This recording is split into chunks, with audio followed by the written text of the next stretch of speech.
Hey, everybody. I'm so glad that you're joining me for this free class about how to use my new handwriting assessment. So this handwriting assessment is free. I'm gifting it to you, and I'm really hoping that you're going to find it as useful as I have. So just a little bit about me. My name's Jaime Spencer. I'm a school-based occupational therapist with 22 years of experience. I have a master's in special education. I'm a huge school-based occupational therapy advocate. So what that means is I actively advocate with the New York State education system and with the American Occupational Therapy Association that school occupational therapists should have equal rights, equal pay, equal hiring, equal everything to teachers and social workers and psychologists and all the other school professionals. In certain states, mine included, occupational and physical therapists are not allowed to be leaders, which means we can't be a principal or a superintendent or anything like that. And it drives me crazy. I think it's very unfair. And I think it's very misfortunate for the schools, because I think having an occupational therapy practitioner as a leader within the school district would be a really unique way to add value to the school system. But enough about that. As you can tell, I love this topic. So I've presented nationally on this topic multiple times at AOTA conferences, at different state conferences, to educate other occupational therapy practitioners about this need. I'm certified in Handwriting Without Tears, including the print tool. I've also been trained in the TV Teacher and Size Matters handwriting programs. So with 20 years experience, I had a lot of input about handwriting and what I like about certain programs and what I wished those programs offered. So with that, I created my own handwriting workbook.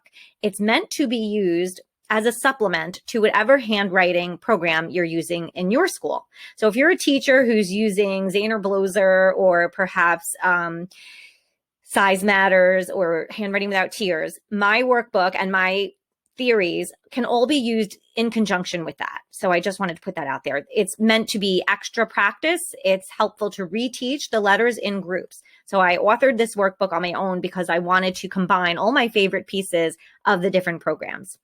I'm also actively researching as a research mentor at the Touro College of Health Sciences in New York. And guess what I'm researching about?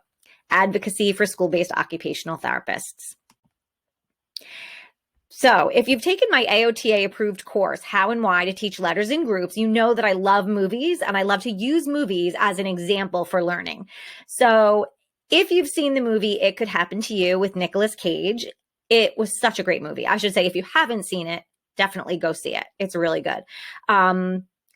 Nicolas Cage wins the lottery, and because of it, he's so full of joy and happiness, and he's just a kind person, and he pays for everybody's subway tickets one day at lunch. And it just, you see, as he's just like so happy giving back. And that's how I feel. I love to give back to my followers. I love to give back to my Miss Jaime OT VIPs. And so this handwriting assessment and this handwriting training is all free. It's just my way of saying thank you. My goals as a school-based blogger is to create resources that you find helpful so that I can help you to help your kids. And I really appreciate my VIPs who stick with me through my sales launches. And I just ask, though, that you send your colleagues, your OT colleagues or your teachers or whatever grownups you are going to recommend this assessment to go to my site and get it themselves rather than, photocopying and giving it out to everybody, because I think you're going to want to. It's really good, in my opinion. So my inspiration for creating this assessment, as I said, I have a lot of experience in handwriting. And when I created my handwriting webinar, one of the things that I drew on was my experience in researching handwriting programs. And I did a very extensive handwriting research at my school district, and we compared three different handwriting programs. What I found after this was that it was difficult to kind of assess the children's progress. So OTs are not handwriting teachers. We all know that. But most children that we see do have a couple of handwriting goals, because if they have visual perception difficulties or fine motor problems, it may impact their handwriting. So we need a quick and easy way to assess their progress. But I didn't really see that there was one. I liked to use the screener of handwriting proficiency from Handwriting Without Tears. And that was the tool that I used to assess the progress when I did my giant research project. But I noticed that the kids started to know what I was going to ask. They knew the directions. They knew what letters to put because I had did the same thing again and again. It was too repetitive. So I wanted a quick way that wasn't repetitive to get data so that I could track my IEP goals easily and quickly. Because as we know, there is no time in the school day to waste. So you're probably wondering, where do I get this fabulous free resource that you keep talking about? It's on my website. Go to missjamieot.com/learn. It's listed under my email series with Learn with Jamie. It's called Handwriting 101. It's an email series that you'll sign up for, and you'll get a series of 6 emails. On the second day, you'll get an email with the download of this amazing packet. It's actually 25 pages, not the assessment, but everything else that I included to go with it. I just think it's a really robust, great resource for any school-based occupational therapy practitioner. So you can use this assessment to assess whatever goal your kid has. You can't do sentences, but you can do letter formation, motor memory of letters, letter size. You can track reversals, whether or not the child is starting in the right spot, and also their letter recognition abilities. This one assessment can be used for any of these things. When we assess a child's motor memory of a letter, it's important that there's no letter there. That's one of the things I liked about the Handwriting Without Tears screener. They used pictures instead of letters. So often we may see a person giving out worksheets to kids with the letters on them and asking them to copy. That's a different skill than being able to draw from their brain, okay, she wants me to make a B. B looks like this, and being able to put it on the paper without actually copying the letter. So teaching by motor memory is really helpful because we want the children to build that automaticity of how the letter should be made. So that requires repetition, practice. Evidence shows that children make gains in handwriting by actually practicing handwriting. And my big thing is there's so limited time for handwriting within the classroom. There's so many other things that these teachers are pressured to address that handwriting sometimes can slip through the cracks. So my way of combating that was to teach more letters at once. So that might sound silly. Like if they don't have enough time and the kids are struggling, why would you teach more than one letter? If you teach the letters with the same motor formations or letter formations, it helps the children to build motor memory. And this makes it easier for them to develop that fluidity of the letters. And of course, it's really important to follow developmental progression of letters. We don't want to expect more from our kids than their bodies are physically capable of giving us. So my favorite thing about this resource that I'm giving to you are the motor memory assessments. There's 4 different versions. You may wonder why. Why 4 different versions? As I said in the before, when I did my research, the kids knew what was coming next because there was only one screener. So each time, 4 times a year, they were receiving the same page. And of course, by the 4th time, they knew exactly what I was going to be asking. So I decided when I created my own resource, I would switch it up and I would give different versions. There's 3 lines so that we can use the boxes to assess whether or not the children make their stuff on the lines, if they make their tall letters tall and their small letters small, if they're placing them correctly. We can easily assess reversals. And on my assessment, it looks at every single letter. So we're not just getting a snippet of the letters, we're actually assessing every single letter because you never know which letters you didn't test if they actually know it. This assessment is also really versatile. You can use it to assess a lot of different things. Each one can be used for either capital or lowercase letters. It doesn't have to be one or the other. Or you can use it to assess size. You can use it to assess letter sounds. It's up to you. It's up to what your child's goals are on their IEP or in their education plan. I've also got an answer key that's included, which probably isn't necessary, but hey, we always want everything to be a little easier for us grown-ups, right? We're busy. So the way that I designed it is that the letters are in every other order. So our kids aren't going to know, oh, she picked A, I'll bet the next one's B, because it isn't. The next one's M. However, the one after that is B. So when we're tracking it on our progress sheet, which I'll show you in a minute, it's easy for us to very quickly just check, yes, they got it. No, they didn't. So it's in an every other pattern, just for our convenience. You can see here what it looks like. So there's an answer key and it says capital or lowercase, but as I said before, you can interchange it because you may have one student who's working on capital letters and you may have another student that's working on lowercase letters. You can use the same assessment for either one, which is great. It's more versatile. And this is what the alphabet progress tracking sheet looks like. This is how we track our kids' progress so that we can easily document how they're doing and fill in our IEP goals. You can see that it goes from A to Z. There's a total on the end. And on this back corner here, over on the right side, we've got a percentage chart. So you can easily say, okay, on this date, he had 15 out of 26 letters. And then you look over in the chart and it will give you the percentage. So that makes it a lot easier to tell if they're making gains or not. As you can see at the top, you can just quickly check off what it is you're assessing. Are you assessing letter recognition? Are you assessing start spots? Are you assessing motor memory? It's the same progress tracking sheet. You use it in a way that's going to work for you and your students.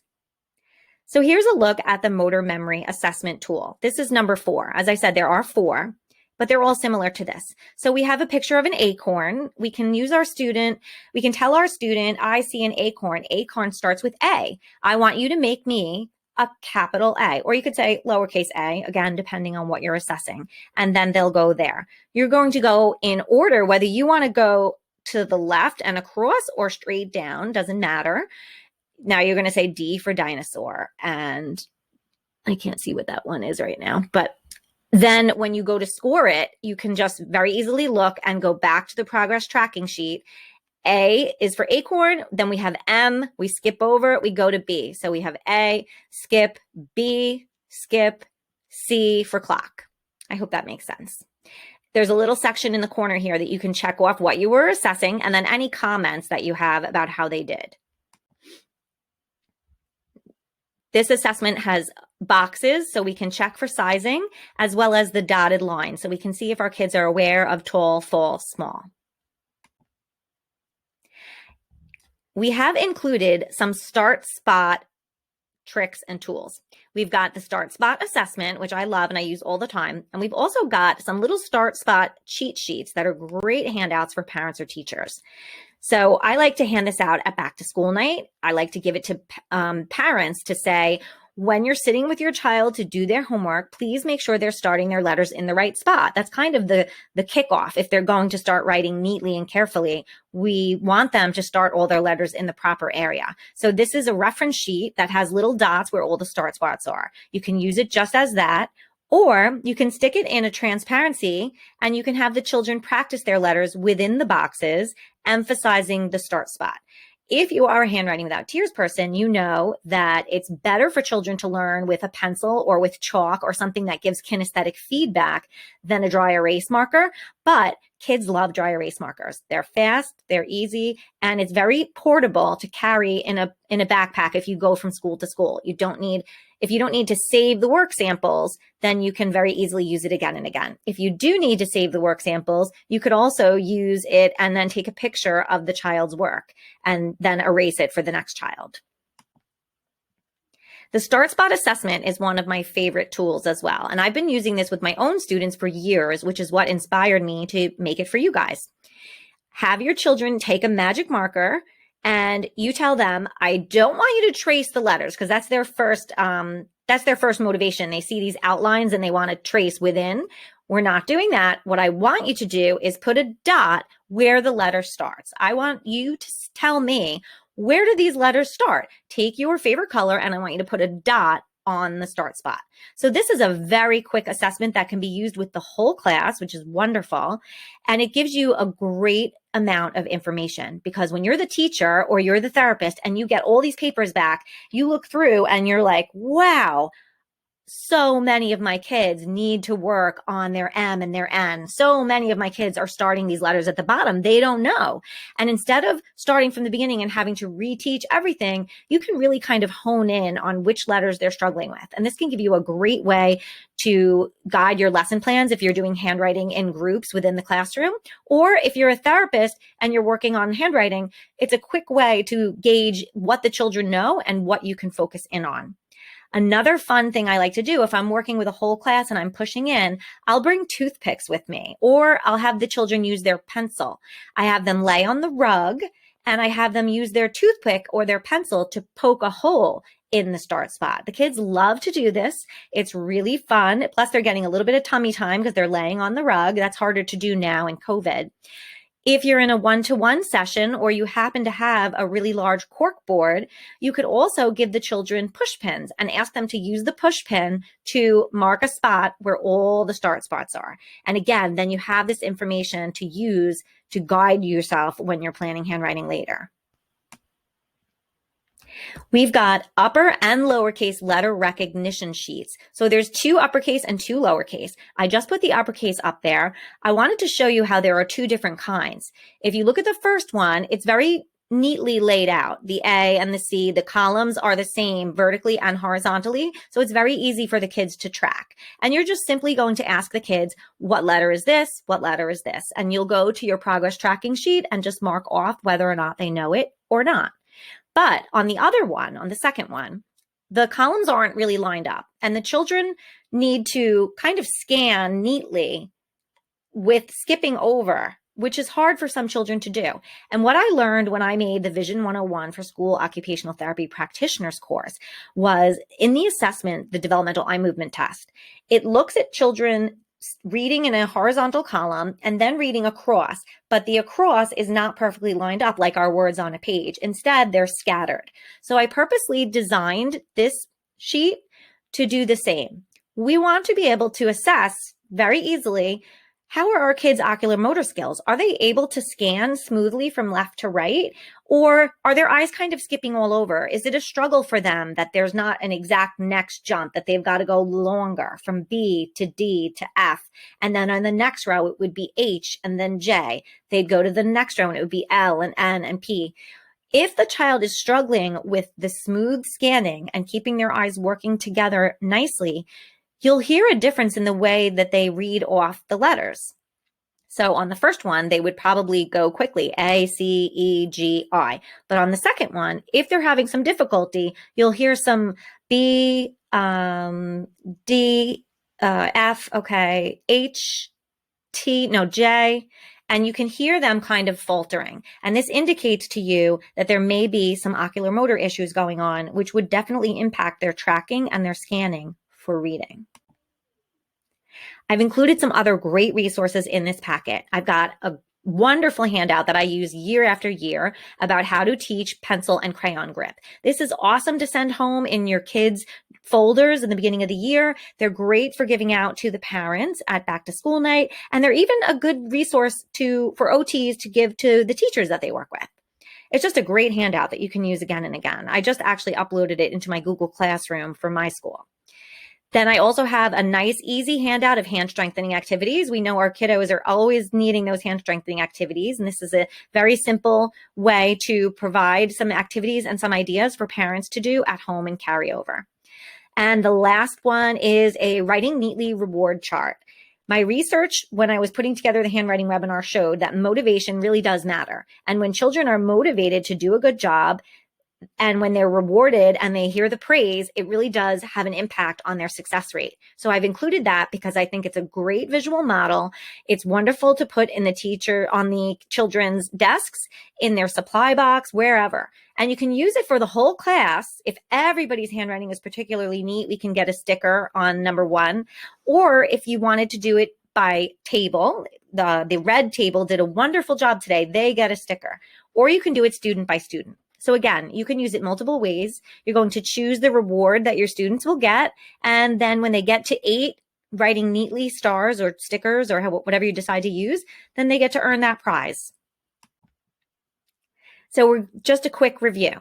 You can use the motor memory assessments to look at letter formations, recognition, placement, motor memory, of course, size, or start spots. This packet really kind of covers it all, depending on what you need. Now, I know I talked about a lot of my other products, and because of that, I created a special coupon code for you. If you're interested in checking out some of the other things I talked about, go to missjamieot.com/shop. And the coupon code that you can use is HW20. And that will give you 20% off any of my handwriting products. That includes my AOTA approved handwriting webinar, How and Why to Teach Letter Formations in Groups. It also includes some of the digital products that I've created, Google Jamboards, a digital workbook that you can use, and anything else. And these resources are wonderful for homeschooling. They're great for teaching virtually if you have, virtual therapy, or if you're teaching a virtual class. The Jamboards are great to use on a smartboard or an iPad with a stylus. And the digital workbook is very easy to print out, and you can focus on one letter at a time for extra practice if you want. It's also great for parents who really want to get involved, but they're not sure exactly what to do, and they don't want to give the child the same exact handwriting sheet that they came home with from school. So for example, if they come home with a worksheet from Size Matters, the child doesn't want to do it again. They just did it in school. Why do they have to do the same thing again? This is a great way to give them a different resource, but it works on the same skills. And that was how I designed these products. They can be used with any other handwriting program. I specifically don't use language for how to make the letters, because I think it's really important that you use the language that comes with that program. We want to give our kids consistency. Although we're always trying to kind of get away from the screen time, we're stuck with it. A lot of our kids are just in love with technology. It can be very motivating for children who don't want to write. And there are, of course, those situations where children are in quarantine and they need to use technology. So the Jamboards and the digital workbook come in handy for those kids too. If you're interested in any of those or all of those, I do bundles for school districts for multi-user licenses. The site for that is missjamieot.com/shop. If you have any questions about this webinar or any of the products that I've talked about, please let me know. Email customerservice@missjamieot.com. Make sure you spell the Jaime right, Jaime, and I'll be happy, me or my team will get back to you to answer any and all of your questions. As always, thank you so much for being here. I really appreciate you. I appreciate your time. I appreciate you letting me come into your inbox or onto your phone, into your Facebook life. I appreciate it. And I really hope that you find these resources as helpful as I have. So remember, in order to get the assessment, you've just got to sign up with my handwriting email series. You're going to go to my website, missjamieot.com/learn. And it's in my email series, Handwriting 101. I hope to see you guys there. Thank you so much. Have a great day.